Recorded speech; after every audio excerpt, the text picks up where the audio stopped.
ñi ñu fal c'est une population jeune extrêmement jeune boo xam ne li xew ci Sénégal convaincre leen. il faut qu'on se dise impossible n'est pas sénégalais. impossible n'est pas sénégalais loolu mooy jubal jubanti bi te bu soobee yàlla ci leen jëm. ci lu gàtt rek. def nga tout à l'heure sa bilan ñetti weer. def nga sa bilan tournée. mais bilan bi nga xam ni moom la ñëpp di waxtaane muy le bilan des 100 jours. du président Bassirou Diomaye Faye. ci tënk rek boo ko doon. ci tënk du doon bilan. du doon 100 jours man 100 jours yi déjà xam naa fu mu jóge mais gisuma sansam premièrement c'est ce que j'appelle une coquetterie politico-médiatique. nit ñi rek ñoo ci bëgg a nekk di débattre ci 100 jours et cetera man li ma leen mën wax mooy ñun ci axe la ñu tegu. Pendant 3 mois nous avons fait ce qu'on appelle le diagnostic situationnel situation dëkk bi boo ñëwee il faut nga xam lan nga fi fekk nee naa la en résumé bi ñu ñëwee ba léegi ñun ci ay fay daay la ñu nekk. bu ñu fayee daay yi ba pare te pratiquement ñu ngi ciy commencé pare parce qu'on a fait le diagnostic social xam nañ problème bi dañuy appliquer le projet ma ciy profiter parce que des fois nag nga dégg gars yi di wax ana projet bi parce que le premier ministre Ousmane Sonko a fait une communication au niveau du conseil des ministres ne le projet est encore en cours d'élaboration dina pare septembre wala octobre gars yi nekk ci di wax ñi bëgg a yàq ne dañuy yàq projet bi ñu doon wax amul première chose xam nga lii c'est le projet physique lii livre la mais lii mooy li nga xam ne moom la Pastef ak la coalition Diomaye présenté pour sénégalais yi fal leen donc lii mënoo wax ne amul même bu dee tu es de mauvaise foi le projet il existe léegi li tax le premier ministre Ousmane Sonko wax ne septembre ak octobre lay pare mooy lii boo xoolee couleur bi bleu rouge la Pastef la Diomaye président la projet bii nga xam ne moom nga bind soumettre ko sénégalais yi ba ñu fal la da nga koy tu lui enlèves les habits partisans. te ñu si ñëw ci yaatal gi dañ leen di wax képp koo xamante ne da ngaa bëgg a dégg anglais ci nu gaaw ci diir bu gàtt dama ne demal seeti waa FII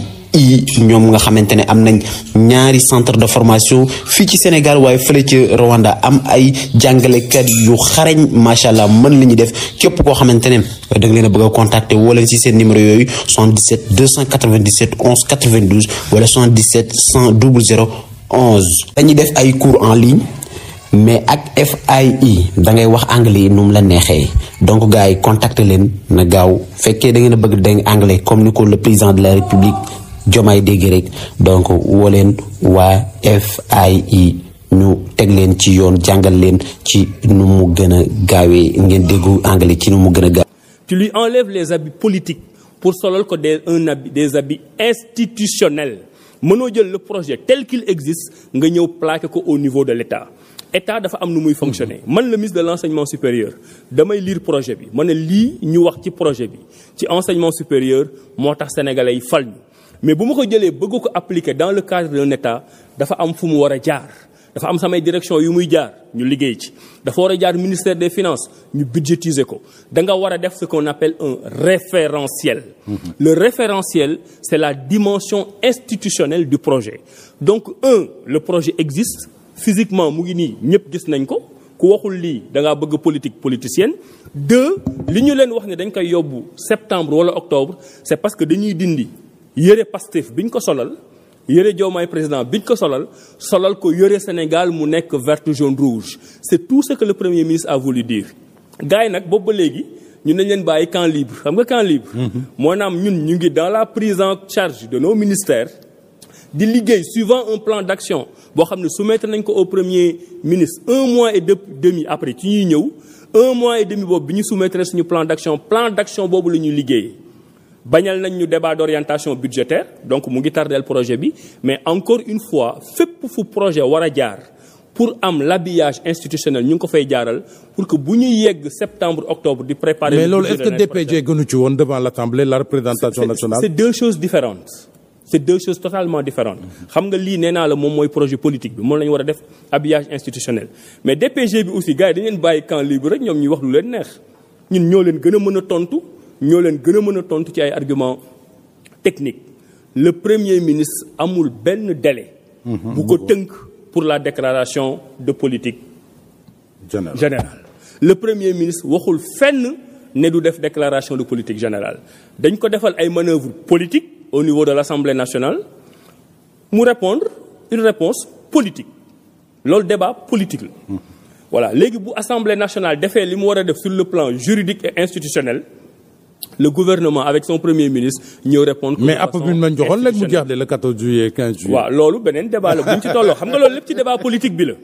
bu ñu waxee politique Ousmane Sonko ak gouvernement am nañ leen tontu politique. bu ñu waxee droit ak institution dinañ leen tontu ci droit ak institution. par contre ce qu'ils ont fait en refusant le débat d'orientation budgétaire c'est une faute technique c'est une faute politique c'est une faute institutionnelle. parce que loolu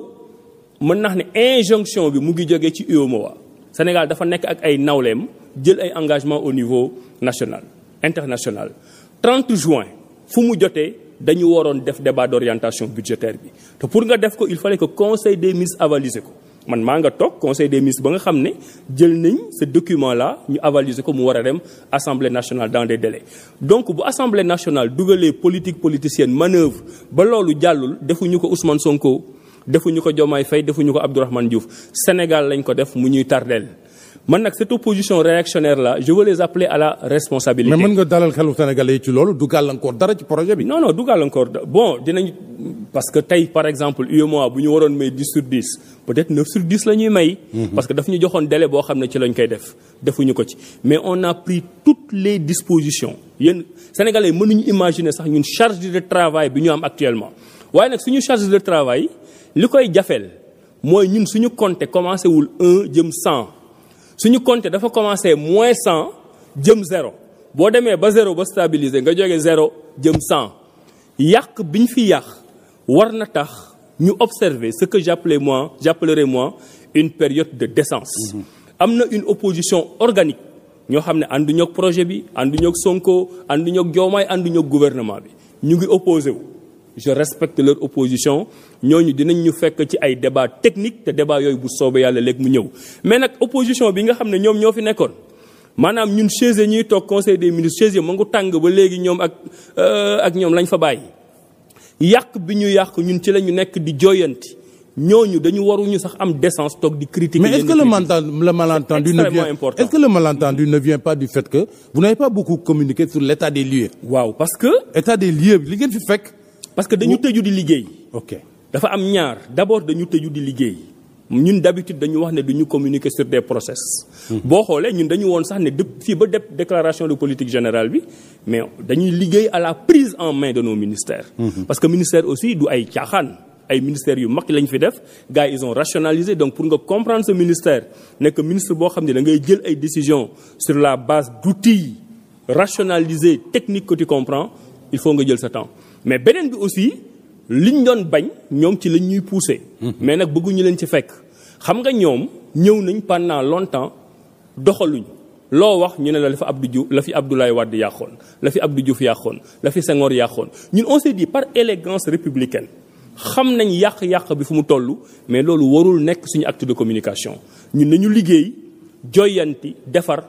fexe sénégalais yi li nga xam ne moo tax ñu wóoluñu ñu defar ko mais ñoom ñoo ñëw. comme si dañoo ragal comme si dañoo tiit ku communiquer ci seen ay yàq-yàq ñu bëgg ñu dugal ci ay débats politiciens gouvernement bi nga xam ne maam fa laa nekk di fa siéger conseil des ministres tous les mercredis je vois un président de la République jeune responsable très futé et qui apprend très vite ce n'est pas par hasard lu toy ni Afrique de l'Ouest qui est l'une des régions les plus intégrées en Afrique la région même la plus intégrée nga taxaw tey mu xar ñaar ñu ne la yow le président bi am 44 ans yow la ñu wóolu pour nga dox jàmm pour que ñëpp ñëwaat loolu c'est la signature du Sénégal mais c'est aussi la personnalité du président bi nga xam ne nekkul ci ay farfarloo dugaluñ ko ci ay xiiroo ak ngaayoo ba mu am responsabilité boobu mën a wane diplomatie sénégalaise ñun ci loolu lañ nekk domaine bu nekk xam nga gis nga Momar ne sénégalais yi di def effort médias itam di def effort di exploiter le contenu des conseils des communiqués des conseils des ministres gis nga action bu ci nekk bu dee da nga ñëw rek tell ma rajax ne da ngay def parce que da nga bëgg nit ñi gis ne da ngay def da ngay juum parce que loo mënti def ci jëf xam-xam ak xalaat moo ko lal am na problème yu Sénégal di jooy depuis 64 ans pourtant il y a juste une semaine suñu gouvernement jël na ci décision pour ñu taxaw ci problème yi ngeen di jooy ci presse bi problème yi ñuy jooy ñun suñu cabinet de consultance problème bi secteur privé di jooy problème bi secteur informel di jooy lan moo taxoon parce que Sénégal mësul am modèle économique dañoo mës a fexe étranger bi mooy gën ëpp njariñ Sénégal ci biir Sénégal ñi fi nekkoon loolu lañ doon doxale mais semaine bii passée le président Diomaye Faye avec le premier Ousmane Sonko nee ni dañuy jël une loi sur la souveraineté économique man du man maay wax journaux yi lan mooy seen actualité. respecté naa leen trop pour loolu mais pour man loolu moo waroon nekk débat semaine bii passée pour la première fois nga am un gouvernement ne la damay def une loi sur la souveraineté économique une loi sur le patriotisme économique c'est une loi c'est pas des intentions rek yu ñuy wax nii maanaam bépp contrat bu signé bu Sénégal di signé lenn rek moo ñu ciy intérêt c'est fan la ci intérêt Sénégal nekk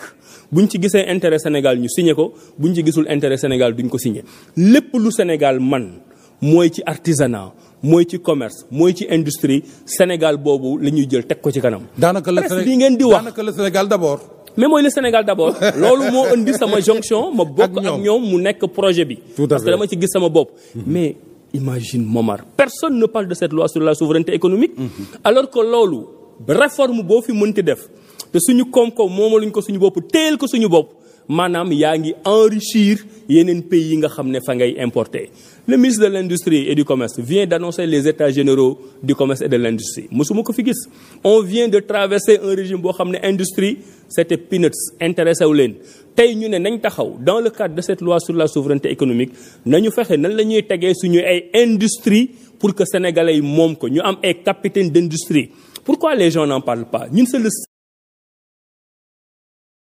de donner aux Sénégalais à la communauté internationale ñu ngi récupérer li nga xam ne ñoo ko moom temps de réflexion 3 mois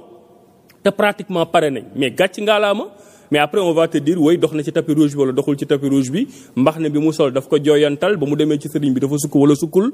on entend les Sénégalais on les respecte mais on est con ñu ko taxaw li nga sa gouvernement là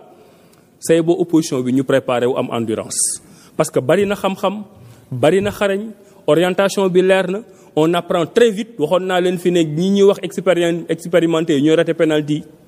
ñu ratew ñu penalty kenn mais am nañ humilité buñ ñëwee jàng phase de jàng boobu pare nañ ci action bi taxaw nañ ci dinañ def suñu déclaration de politique générale en attendant on est en train d'appliquer les plans sectoriels d'urgence que le Premier ministre nous avait demandé qu'on a donné depuis le 31 mai ñu ngi doxal te Sénégalais yi bu soobee yàlla dinañ gis résultat yi. jërëjëf.